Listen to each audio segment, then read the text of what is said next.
नमस्कार दोस्तों, मेरा नाम है विमल सिंह। बालाजी स्टडी अड्डा में आपका स्वागत है। 21 सितंबर 2021 जो है वो आज तारीख है। डीएलएड तृतीय सेमेस्टर के आपके पेपर हो रहे हैं। तो पहला पेपर जो हुआ था उसका सॉल्यूशन हमने देखा था इससे पहले। साइड में आई बटन में पिछला वाला वीडियो आपको मिल जाएगा। आज हम देखेंगे हमारा दूसरा पेपर समावेशी जो शिक्षा है उसका सॉल्यूशन। तो चलिए शुरू करते हैं। 15 बहुविकल्पी आते हैं। पहला बहुविकल्पी था आपका समावेशी शिक्षा के अंतर्गत किस तरह के बच्चों को शिक्षा की हद में जो है वो लाना होगा। तो सड़कों पर पाए जाने वाले बच्चे इसमें आते हैं, कार्यशील बच्चे भी इसमें आते हैं, एचआईवी पॉजिटिव बच्चे भी इसमें आएंगे। उपरोक्त सभी आपका पहला वाला आंसर जो है यहाँ पर सही हो जाएगा। दूसरा प्रश्न पूछा गया था, पुनर्वास प्रशिक्षण एवं शोध राष्ट्रीय संस्थान कहाँ स्थित है। उत्तर प्रदेश, आंध्र प्रदेश, उड़ीसा या फिर नई दिल्ली। तो ये जो आपका संस्थान है इसका पूरा नाम है स्वामी विवेकानंद राष्ट्रीय पुनर्वास प्रशिक्षण एवं शोध संस्थान या राष्ट्रीय संस्थान अनुसंधान संस्थान, इस टाइप से नाम है। तो ये आपका उड़ीसा में स्थित है। आपका यहाँ पर तीसरा वाला ऑप्शन बिल्कुल सही हो जाएगा। अगला देखते हैं। तीसरा प्रश्न है आपका कि भारतीय पुनर्वास परिषद की स्थापना जो है वो की गई थी। चार ऑप्शन है, इन चारों में से आपका, तो इन चारों ऑप्शन में से आपका सेकंड वाला ऑप्शन 1986 जो है यहाँ पर बिल्कुल सही हो जाएगा। भारतीय पुनर्वास परिषद की स्थापना की गई थी 1986 में।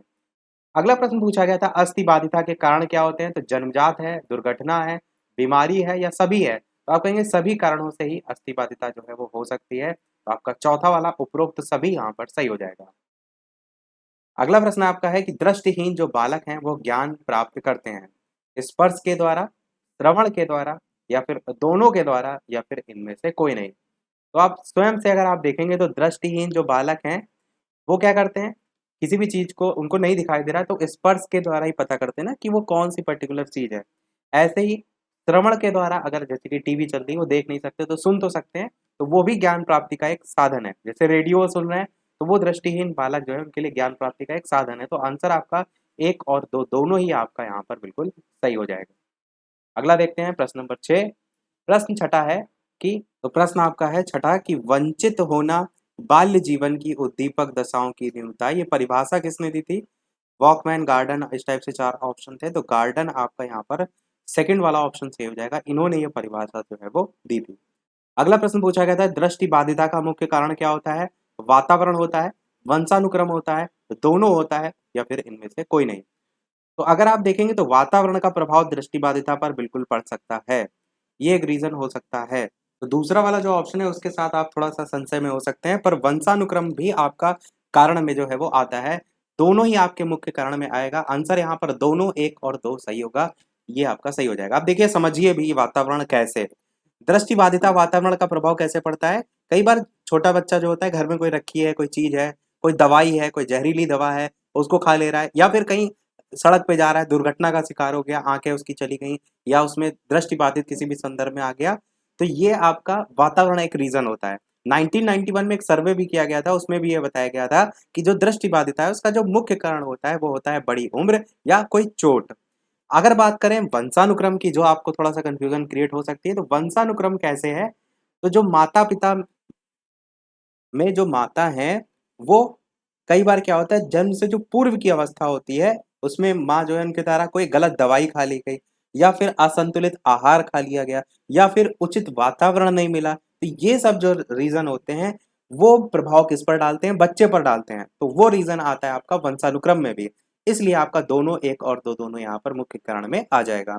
आठवां प्रश्न पूछा गया था, psycho galvanic skin resistance audiometer, इसका जो प्रयोग है वो किसमें करते हैं। श्रवण बाधित पर, अस्थि बाधित पर, दृष्टि बाधित पर या फिर सभी पर। पेपर यहाँ पर और ज्यादा क्लियर हो गया, चाहे तो आप ऊपर के क्वेश्चन भी जो है वो देख सकते हैं। एक और जो है वो पेपर भेजा है तो उन्होंने एकदम ये अब क्लियर है, अब इसको हम देखते हैं।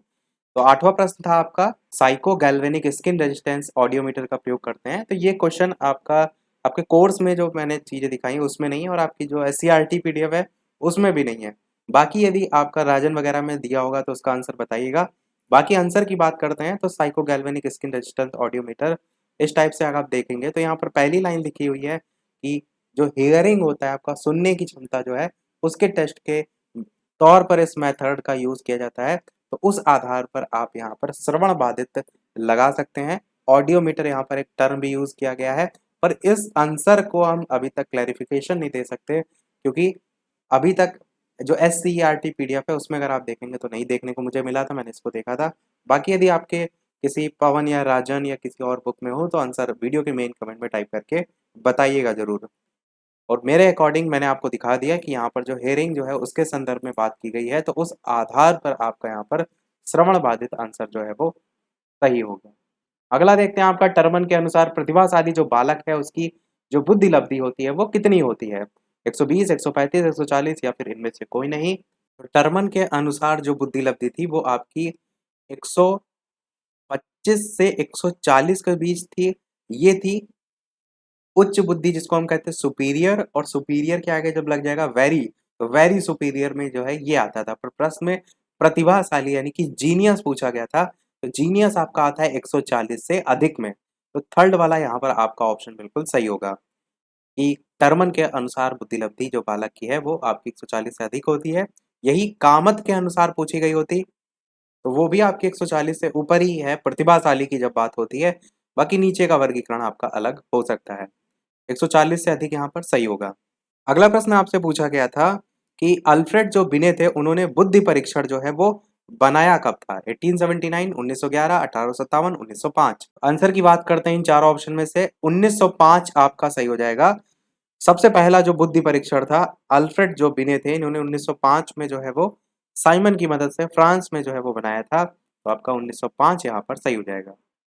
अगला देखते हैं 11 नंबर प्रश्न, और वीडियो पसंद आए तो लाइक भी सभी लोग अवश्य करते रहिएगा कि किसी बालक ने या किसी बालक के अपराधी बनने के कारण जो है वो क्या है? इसमें चार ऑप्शन दिए हुए हैं। वातावरणीय कारक, वंशानुक्रम, या फिर दोनों, या फिर इनमें से कोई नहीं। तो वातावरणीय कारक तो नॉर्मल सा होता है संगत में, और वंशानुक्रम भी आपका कारण में आता है। यहाँ पर आंसर आपका एक और दो दोनों जो है वो बिल्कुल सही हो जाएगा।